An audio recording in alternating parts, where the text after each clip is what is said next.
Hola, ¿qué tal? Esta es la segunda clase del curso de TAPI de Historia Universal. Soy el profesor Hugo Arroyo. Esta es la clase correspondiente al día 7 de abril.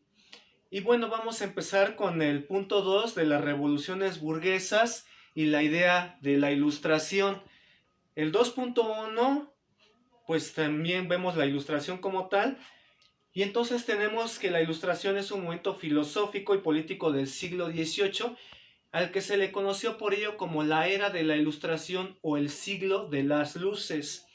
Más que nada, la Ilustración se basó en la razón, es decir, poner al hombre en el centro en lugar de a Dios como era anteriormente. Acuérdense que el siglo de las luces pues surge a partir del Renacimiento, en que resurgen las ciencias, las artes, y entonces todo esto se consolida en el siglo XVIII con la Ilustración.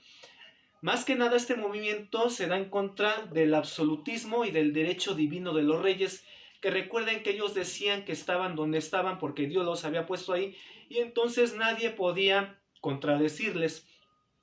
Vamos a ver que el uso de la educación predominó durante la Ilustración y pues también el absolutismo como tal pues hace referencia en el que los reyes se impusieron por sobre todas las cosas, como les decía. Vamos a ver cuáles fueron los principales aportadores de la Ilustración, que se conocieron como los filósofos ilustrados. Y entonces, pues el primero de ellos va a ser Montesquieu. Este filósofo escribió la importante obra conocida como El espíritu de las leyes, en el que divide al poder en tres: en ejecutivo, que es el que hace que se ejecuten las leyes; el legislativo, que es el que las crea; y el judicial, que es el que vela por el cumplimiento de estas leyes. Por otra parte, Rousseau habla en su obra El contrato social, acerca de que la soberanía popular radica en el pueblo. Él hablaba acerca de una voluntad general, que es la voluntad de todo el pueblo, que es la que va a representar el gobierno legítimo. Entonces ya no se está hablando de la democracia como tal. Por otra parte, Voltaire escribió el libro Cartas Filosóficas y él propuso que todos los ciudadanos deben obedecer las leyes elaboradas por ellos mismos. Él era un ateo ferviente y entonces pues contradijo a otros filósofos que sí tenían todavía estas ideas deístas, es decir, que todavía creían en Dios. Entonces, esta separación de poderes que propuso Montesquieu, esta soberanía que reside en el pueblo, como la propuso Rousseau, por ejemplo, ya están asentadas en las constituciones de las democracias modernas.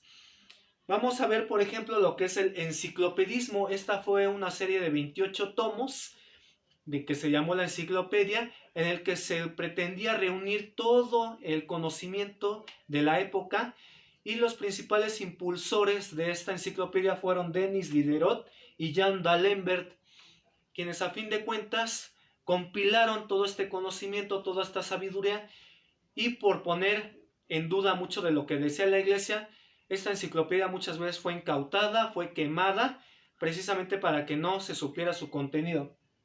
A fin de cuentas, la enciclopedia va a ser un monumento a la razón y al conocimiento humanos.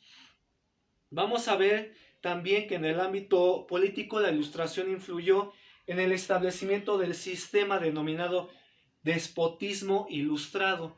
¿Cuál es la diferencia de este con el absolutismo?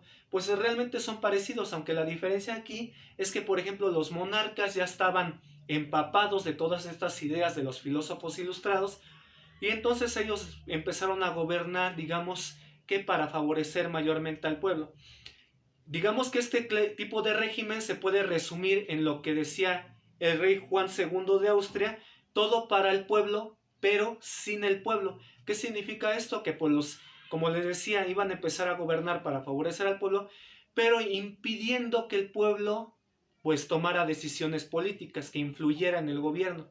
Entonces, a fin de cuentas, seguía siendo una especie de absolutismo, pero disfrazado. Vamos a ver por último el fortalecimiento de la burguesía, el punto 2.2. Si dice aquí que la burguesía es el grupo social que durante los siglos XVIII y XIX ideó, fortaleció la aplicación de los principios del liberalismo y consumó revoluciones en sus países para obtener poder político. A fin de cuentas, la burguesía va a ser este grupo social surgido de la revolución industrial, dueño de los medios de producción, y que como no tenía acceso al poder debido a estos reyes absolutistas, pues entonces iba a originar una serie de grandes revoluciones en el siglo XIX, algunas de las cuales fueron, por ejemplo, la independencia de los Estados Unidos y la Revolución Francesa. Y ya sería lo que veríamos en la siguiente clase. Muchas gracias por su atención.